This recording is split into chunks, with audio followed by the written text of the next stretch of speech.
Good morning, Karen. Good morning, Ron. So I'm tickled we're going to get a chance to chat something through, and I have a perfect case study for you. I think this one's really going to push you, so this will be exciting. Ready? Ready. Okay. So I was just talking to a guy this week, and I've been coaching him for a while, not too terribly long. He has a history of coaches, and more importantly, what he has, in his own words, is he has a history of suffering at length. The short story would be that he just cannot seem to make peace with how his life is or what his life ought to be. And as a result, he would say that he spends at least, both professionally and personally, he would say he spends a lot of time suffering because he can't seem to get on board with whatever his life is or whatever he thinks his life should be. So what do you know about people who are long suffering? Well, gosh, I know quite a few people who are long suffering, and I know a lot of people who do seem to suffer really needlessly, and from an outsider perspective, and maybe even from their own perspective. You had some interesting phrases. He can't make peace with his life or the life he thinks he should have, and so I guess that's what caught my attention first is what would peace look like to him? Sometimes I think we suffer because we get into a bit of it's such a routine, we don't even realize, unless we're talking with a coach or someone else, we don't even, we lose perspective. So that idea of we realize when we talk to someone else, wow, I really am suffering a lot. And so I guess my first thought is if he didn't have to suffer, what would he have instead? And I was talking to a client recently, and there are these ISIS attacks, and of course the media is sensationalizing them, and and this woman lives in a very remote part of the Midwest farmland. I mean, there are more cows and farm implements than people in this area, and she's concerned that ISIS is going to this Middle Eastern terrorist group is going to come and get her and her family. And so she is suffering incredibly by all these imaginations, these what ifs. So I guess reflecting back, it sounds like your client is long suffering with this sense that he can't have peace because life isn't the way he wants it. But I think we also encounter people who are suffering because of all these imagined what ifs, as a result of external things like environment. So I guess that's the first thought is, where are our perceptions incorrect that are causing us to feel this sense of suffering and life isn't the way we want it? I don't know. What do you think about all that reflection, Ron? Well, I get two themes out of that I'd like you to say a little bit more about. One is, all right, so you're describing a mismatch between expectation and reality, okay? I mean, some kind of a mismatch, whether perceived or could be real or could be imagined, regardless. The other one that struck me that you said just a little bit earlier on was almost sounded like the question of whether or not he is attached to his identity as a sufferer, when you said, essentially, who would he be if not he who suffers?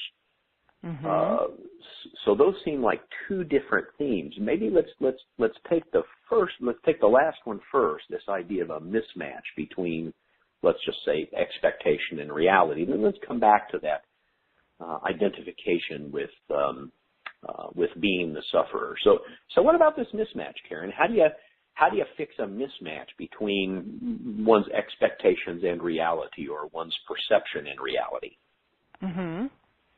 Well, gosh, so identity usually comes from somewhere. So in my life, my mom was a worrier, and so I guess you could say that's a form of suffering where she worried about anything and everything. If she didn't have something to worry about in her near life, she would worry in concentric circles outward about the world. So, maybe sometimes we are attached to this identity as a sufferer because that's who we are in our families and in our relationships. If you come from a family of sufferers, you got to suffer to fit in. So that might be one place that we get that identity. Another might be that we get some what's called secondary gain. If I have a really big problem, other people, give me love and compassion, like, wow, that's really tough. Again, it's sort of bonding over a problem. It's just I become separate and special because I suffer.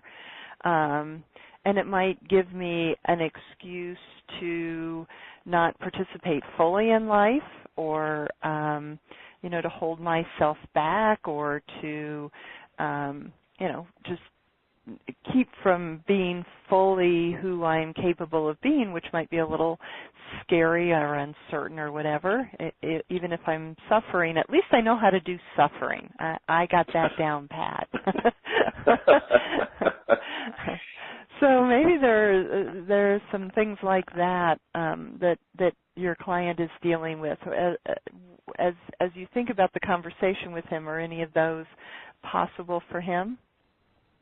Sure. Well, I think he picked up as a child, what I might call he had a role of being a sufferer. It's not yet clear to me exactly why he had that role, but it sure looks to me like it was foisted upon him, or he adopted it, one or the other.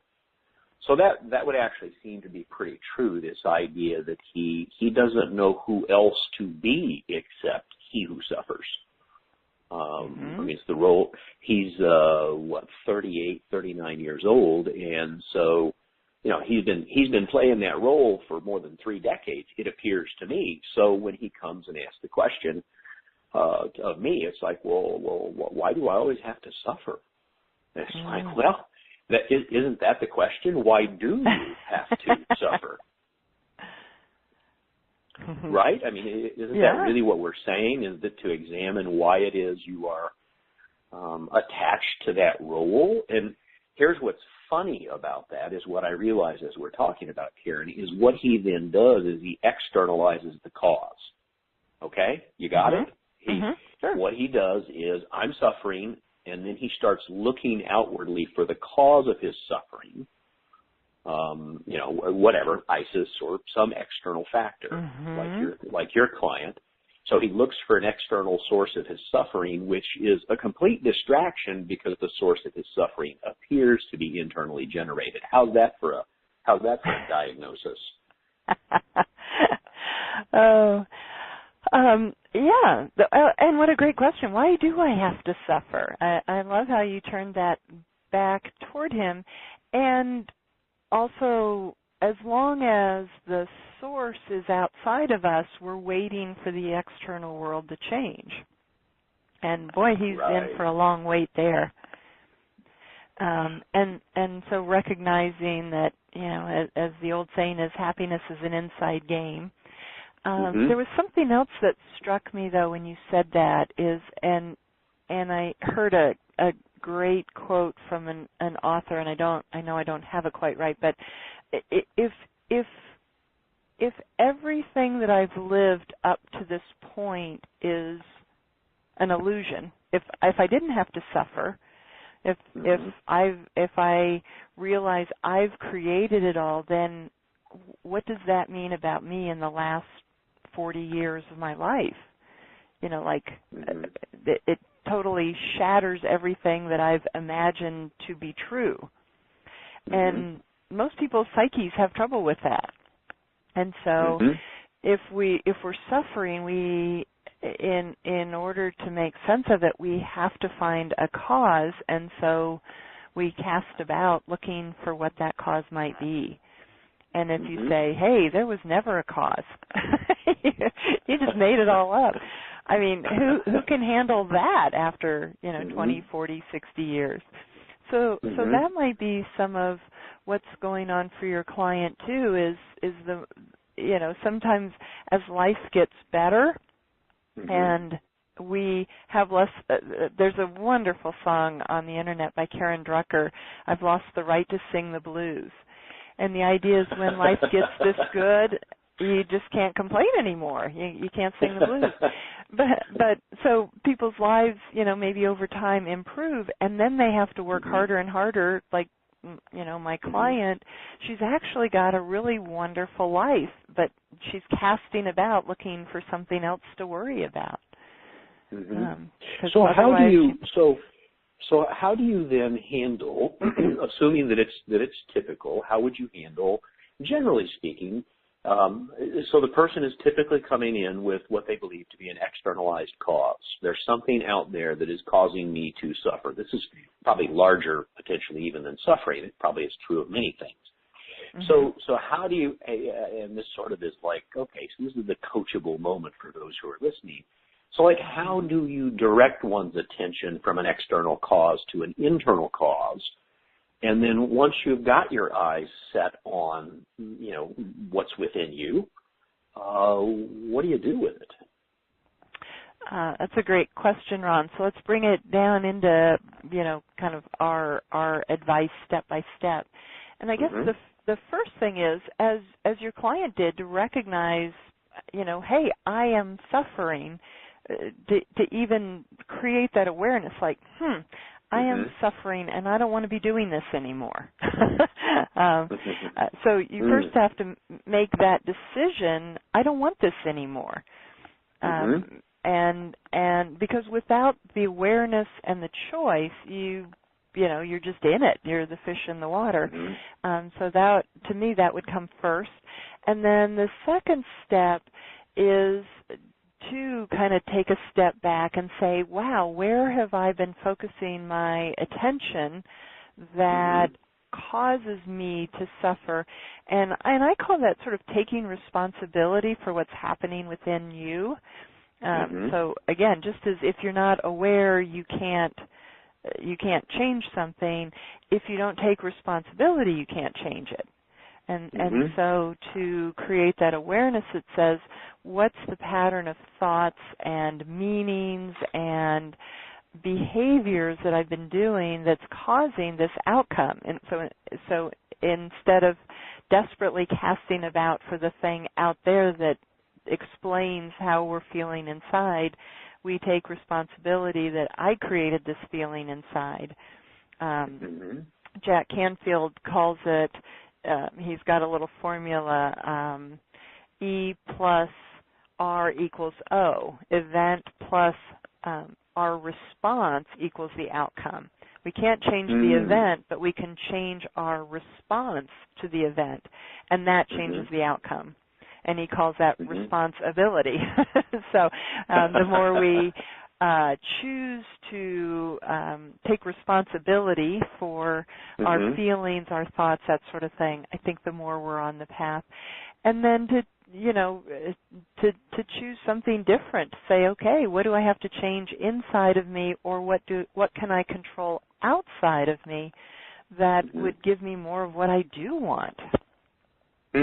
If what I'm doing isn't getting what I want, then what do I have to change to get what I do want? So I'm sorry, Ron, I talked over you. Well, no, I was going to say that was actually both an approach to the steps approach to how one does this. It was also a very sort of effective way forward and summary for what happens when people suffer and it being internally sourced as opposed to externally. So I actually have a closing question for you, which is, knowing that people who suffer, let's face it, they're suffering. So what thoughts do you have, let's say, from an empathetic or compassionate point of view about those who suffer, who come to us, either as coaches or even if we're just, loving friends and supporters? What's the perspective on compassion and empathy for those who suffer? a great question. And, there are people who are legitimately suffering, people in the throes of serious illness or, big financial setbacks or, truly difficult situations what is it? Was it the Buddha who said, pain is inevitable, suffering is optional, or something along those lines? So life is going to have pain in it. It's our framing of it that makes it suffering. But I think that pain brings us as humans together. I mean, think about 9/11, and that was tremendous pain, and in order to help alleviate that pain, humanity came together to reduce the suffering. And I think when we do come together and we have compassion and empathy and we support each other and we care about each other, if your client is using suffering as a way to try to get love and attention and connection, then gosh, what if he could get it without suffering? What if he could get it through being happy and fulfilled and in service to others instead of being separate and holding back? So that's how I would relate the idea of compassion and empathy. Let's do more of that without as a way to address pain, and so we don't have to have pain and suffering as a way to connect. So those are my closing thoughts, Ron. What are yours?